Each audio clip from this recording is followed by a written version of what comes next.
গতকাল থেকেই আমরা আছি পূর্ব বর্ধমান, আর এই পূর্ব বর্ধমানের দক্ষিণ বিধানসভা আমরা কিন্তু দেখাচ্ছি নিউজ কলকাতার পর্দায়। আপনারা অবগত আছেন যে গতকাল থেকে কিন্তু নিউজ কলকাতা আছে এবং আজ ইতিমধ্যেই সকাল থেকে কিন্তু বিভিন্ন ওয়ার্ডে আমরা ঘুরেছি। কতটা উন্নয়ন হয়েছে, কারণ 2026-এ মাননীয় মুখ্যমন্ত্রী যে নির্দেশ দিয়েছেন 21 জুলাইয়ের মঞ্চ থেকে 2025-এর সকলকে একসাথে চলতে হবে, সকলকে সাথে নিয়ে চলতে হবে, আমাদের পাড়া আমাদের সমাধান প্রকল্প তৈরি করে দিয়েছেন। মানুষের কি অভাব অভিযোগ উঠে আসছে সবকিছুই কিন্তু দেখাচ্ছি আমরা, এবং কতটা উন্নয়নের কাজে এগিয়ে এই 22 নম্বর ওয়ার্ড আছেন নাড়ুগোপাল বাবু। নাড়ুগোপাল বাবু সকলের সারাদিন সাধারণ মানুষের জন্য কাজ করে যান। একটু জানবো, নাড়ুগোপাল বাবু আছেন আমাদের সাথে। প্রথমে নিউজ কলকাতার পর্দায় আপনাকে স্বাগত জানাই। আজ উচ্চ মাধ্যমিকের প্রথম সেমিস্টার, যারা ছাত্রছাত্রী আছে কি বলবেন, তাদের জন্য কি শুভেচ্ছা থাকবে? তাদের জন্য শুভেচ্ছা থাকবে যে তারা যেন ভালো করে সমস্ত পরীক্ষাগুলো দেয় এবং বাংলার যেসব জিনিসের মানুষের যে অপপ্রচার চলছে তার যেন পরীক্ষার মাধ্যমে জবাব দেওয়া হয়। খুব সুন্দর উত্তর দিয়েছেন এটা। আর এবার আসি আপনার ওয়ার্ড নিয়ে। ওয়ার্ড ভিত্তিক যে সমস্ত কাজগুলো, মানে একদমই যেগুলো চলে না, রাস্তাঘাট থেকে শুরু করে পানীয় জলের যে অভাব অভিযোগ, এবং এই বছর প্রচুর পরিমাণে বৃষ্টিপাত হয়েছে, তার জন্য যে ড্রেনেজ ব্যবস্থা, এই যে জলের পরিমাণ বেড়ে যাওয়াতে কতটা কাজ এখনো অবধি করেছেন সাধারণ মানুষের জন্য? দেখুন, আপনারা টোটাল বর্ধমানেই আশা করি 35টা ওয়ার্ড যখন এসেছেন ভিজিট করেছেন, সবাই কাজ করছে, এমন নয় যে সবাই কাজ করছে না। এবার নিজ ক্ষমতায় বা নিজের উদ্যোগে কে কতটা কাজ করছে, এটা হচ্ছে প্রথম কথা। পৌর পরিষেবা ছাড়াও তো আমাদের কাউন্সিলরদের একটা দায়িত্ব থেকেই যায়, কারণ হচ্ছে আমরা যখন মাননীয় মুখ্যমন্ত্রী মমতা বন্দ্যোপাধ্যায়, অভিষেক বন্দ্যোপাধ্যায় আমাদেরকে নির্বাচনে দাঁড়াবার জন্য যে ভরসা দিয়েছিল, তো তার সঙ্গে আমাদেরকে একটা শপথও করিয়েছিল যে আমরা সারা বছর মানুষের পাশে থাকা। তো সেটা আমরা কিন্তু একদম মেনটেন করে চলেছি। কারণ হচ্ছে আপনি ওয়ার্ডে খবর নেবেন, আমি তো আমার মুখে বলতেই পারি, একদম আমি ভোটের সময় থেকে আমি মানুষের জন্য কাজে একটা প্রয়াস আমি শুরু করি। তার আগে অনেক আগে থেকেই আমার এখন বর্তমান বয়স 50 বছর হলো, কিন্তু আমি যখন 18 বছর বয়স আমার, তখন থেকেই মানুষের জন্য আমি বহু কাজ করেছি, কিন্তু ক্যামেরার আলোয় আসিনি। আর তখন সোশ্যাল মিডিয়া এত অ্যাক্টিভও ছিল না। সালটা হচ্ছে 1992-93 সাল। তো কাজ করতে গেলে একটা ছাতা লাগে, এটা আমি উপলব্ধি করেছি। সেই ছাতা আমাকে মমতা বন্দ্যোপাধ্যায় দিয়েছে। ছাতা মানে বুঝতেই পারছেন কি বলছি, যে একটা পেছনে একটা মানে পেছনে একটা কিছু একটা থাকলে কাজটা করে খুবই ভালো হয়। কারণ হচ্ছে ভালো কাজ তো সবাই মেনে নিতে পারে না, পথ প্রদর্শক। হ্যাঁ, তো সেই হিসাবে আমি তৃণমূল কংগ্রেসের টিকিট পেয়ে আমি আমার ওয়ার্ডের পৌর পরিষেবায় যা হয়েছে আমার উদ্যোগে এখনো যেসব কাজ হচ্ছে আপনারা সেগুলো দেখে যান। শ্রী চৈতন্য সেতু বলে আমার একটা আলমগঞ্জের বুকে একটা সেতু আছে, সেটাকে একটা গির্জে রূপান্তরিত করে সেখানে শ্রী চৈতন্য দেবের মহাপ্রভু মূর্তি বসানো হচ্ছে, এবং পুরো ওয়ার্ড জুড়ে কমসে কম 150 পোল লাইট এবং নীল সাদা চেন দিয়ে হচ্ছে, সেগুলো দুর্গা পুজোর আগেই আমার সমস্ত কমপ্লিট হবে, এবং মহালয়ার দিনেই আমার সেটা শুভ উদ্বোধন হবে। এবং উদ্বোধন করবেন মাননীয় সংসদ শতাব্দী রায়, জনপ্রিয় সিরিয়াল শিল্পী দিদিপ্রিয়া রানী রাজমণি, তো বর্ধমান দক্ষিণের বিধায়ক খোকন দাস, আমাদের জেলা সভাপতি রবীন্দ্রনাথ চট্টোপাধ্যায়, এবং আরও নেতৃত্ব সব থাকবে। তো মহালয়ার দিন সেটা উদ্বোধন করবে, এবং আমার এলাকাটা অনেকটা এলাকা জুড়ে। আর একদিকে বিবেকানন্দকে আমি আমার 50 বছর যেদিন হয়েছিল 15ই জুন 2025 আমি বিবেকানন্দ মূর্তি স্থাপন করেছিলাম। সেটার সঙ্গেও একটা গেট তৈরি শুরু করেছি। সেটাও না, সেটা পুজোর আগে হবে না, সেটা করতে সময় লাগবে। এই বর্ষায় আমি এটাকে খুব কষ্ট করে কমপ্লিট করলাম। হ্যাঁ, প্রচুর বর্ষা, আপনি বুঝতেই পারছেন। তো যাই হোক, ওটাও আমার কালী পুজোর মধ্যে, ওটাও উদ্বোধন হবে দীপাবলির সময় উদ্বোধন হবে। আর আজও যেমন একদিকে উন্নয়ন চলছে, একদিকে পরিষেবাও চলছে। আজও আজির বাগান কোয়ার্টার বলে একটা জায়গা আছে, ওখানেও একটা বড় চেম্বার করে, সেপটিক ট্যাঙ্ক করে, 3টে বাথরুম করে, 2টো স্নানাগার মহিলাদের জন্য করে সমস্ত কিছু চলছে। ভালো লাগে মানুষের পাশে থাকতে।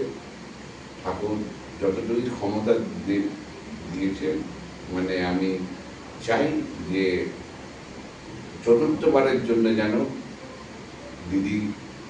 দিদিকে আমার সবাই দিদির সঙ্গে থাকে।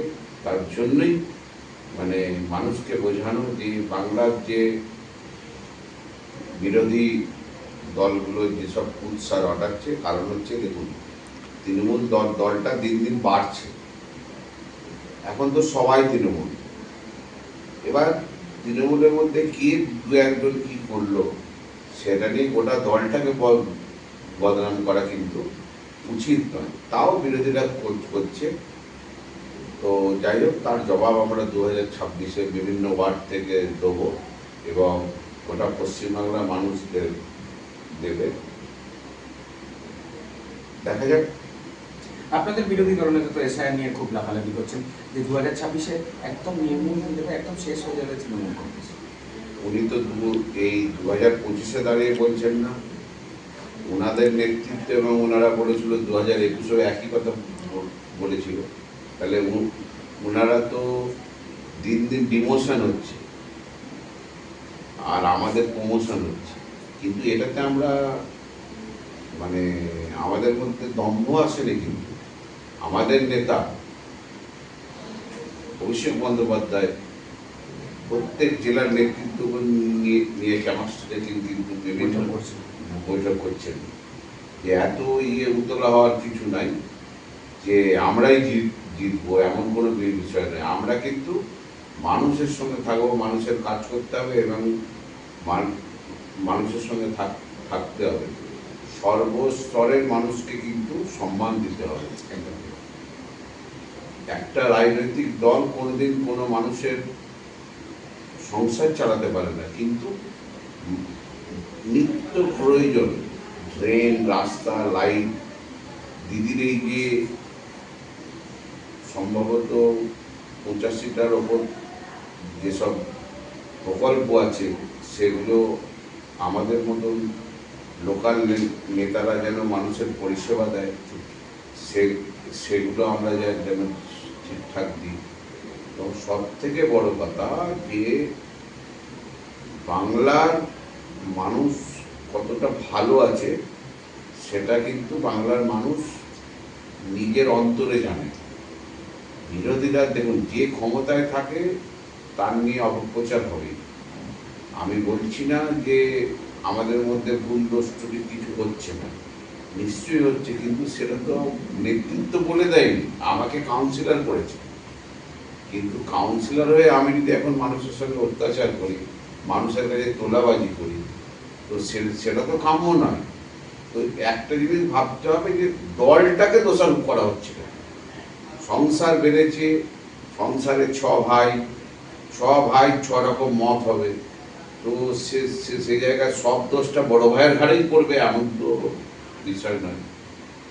যাই হোক, তার জবাব বাংলার মানুষ 2026-এ দেবে।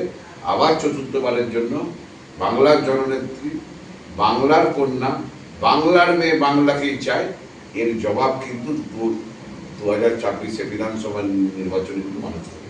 অসংখ্য ধন্যবাদ। আমার শেষ একটা প্রশ্ন থাকবে, সামনে বাঙালির শ্রেষ্ঠ উৎসব দুর্গা উৎসব, আপনার দলনেত্রী মাননীয় মুখ্যমন্ত্রী এবং অভিষেক বন্দ্যোপাধ্যায়ের জন্য কি শুভেচ্ছা থাকবে আপনার? দেখুন, দুর্গা উৎসব থেকে দীপাবলি, দীপাবলি থেকে ছট পুজো, আমাদের দিদি বাংলার জননেত্রী সব বিষয়ে কিন্তু বিভিন্ন স্তরের মানুষের সঙ্গে আছে। উনি যেমন ঈদে আছে, উনি যেমন দুর্গা পুজোয় আছে, উনি যেমন ছট পুজোয় আছে, উনি যেমন কালী পুজোয় আছে, এবং মানুষের পাশে দাঁড়িয়ে শুধু আছে নয়, আজকে দেখুন একটা দুর্গা পুজো কত বড়, কতগুলো বর্ধমান শহরে বড় দুর্গা পুজো হয়, বলুন ম্যাক্সিমাম হলে 20টা, কিন্তু ছোট দুর্গা পূজা হয় 120টা। একদমই তাই। যাদের এই অনুদানটা তাদের কাছে বিশাল ফ্যাক্টর। আরো বেশি করে মহিলারাও এগিয়ে এসছে। এবং মহিলারা যারা চাঁদা তুলতে বেরোয় তারা তো চাঁদা তুলতে পারে না, তারা কত তোলে? একটা পাড়ায় একটা মহিলা হয়তো 20,000, 30,000, 40,000 টাকা চাঁদা তোলে, কিন্তু তারাও এখন এই যে 1,10,000 টাকা যেটা করে দিল, তারাও কিন্তু আজকে পুজো স্বতঃস্ফূর্তভাবে সমস্ত শ্রেণীর মানুষকে নিয়ে করতে পারে। আমরা কিন্তু ঈদে যেমন আমার এলাকার মানুষ যারা মহামেডান আছেন, তারা যেমন আমার বাড়িতে প্রসাদ পাঠায়, প্রসাদ মানে খাবার পাঠায়, সেটা পায়েস হোক, সিউই হোক, বিরিয়ানি হোক, আমরাও দুর্গা উৎসবে কিন্তু তাদেরকে ডেকে কিন্তু প্রসাদ দিই। এবং আমাদের বাড়িতে দশমীর দিন, আমি আমার ব্যক্তিগত কথা বলছি, দশমীর দিন খাওয়া দাওয়া হয়। আমার নিজস্ব দুর্গা পুজো আছে, সেখানে কিন্তু আমার মুসলমান ভাইরা কিন্তু সেখানে উপস্থিত থাকে। আমরা ধর্মের রাজনীতি করি না, আমরা কিন্তু সর্বস্তরের মানুষকে নিয়ে রাজনীতি করি। আমরা সবাইকে নিয়ে সঙ্গে চলতে চাই। কারণ হচ্ছে দেখুন, আমার যখন 50 বছর আজকে বয়স হলো, আমি কিন্তু বামফ্রন্ট পিরিয়ডে আমার জন্ম, আর বামফ্রন্ট পিরিয়ড থেকে আমি সমস্ত কিছু দেখেছি। এত কিছু মানুষ কোনোদিন পায়নি, কিন্তু একটা জিনিস হচ্ছে মানুষের চাহিদা প্রত্যেকের সমস্তটা মানে পূরণ করা সম্ভব নয়। তো যাই হোক, কিন্তু এমন নয় যে দিদির পাশ থেকে কেউ সরে গেছে, তার জবাব কিন্তু 2026 হবে। ধন্যবাদ, জয় বাংলা, সবাই ভালো থাকবে। অসংখ্য ধন্যবাদ নাড়ুবাবুকে। তিনি কিন্তু বলেই দিলেন 2026-এ মানুষ জবাব দেবে, কারণ উন্নয়ন তো অবশ্যই সেটা একটা থাকবেই, এবং যে সমস্ত মানুষের কাছে নাড়ুবাবু এত কিছু পরিষেবা পাইয়ে দিয়েছে, সেই মুখ্যমন্ত্রী কিন্তু আবারও চতুর্থবারের জন্য মুখ্যমন্ত্রী হবে, তিনি কিন্তু জানিয়ে দিলেন। আমরা থাকবো, অবশ্যই আপনারাও থাকবেন, কারণ আগামীকাল উত্তরবঙ্গে মমতা বন্দ্যোপাধ্যায় কি হতে চলেছে, কি বার্তা দিচ্ছেন তিনি অবশ্যই শোনাবো আপনাদেরকে। ততক্ষণে দেখতে থাকুন নিউজ কলকাতা। ক্যামেরায় দেবাশিসের সঙ্গে সুপ্রিয় পরমাণিকের রিপোর্ট, নিউজ কলকাতা, পূর্ব বর্ধমান দক্ষিণ বিধানসভা।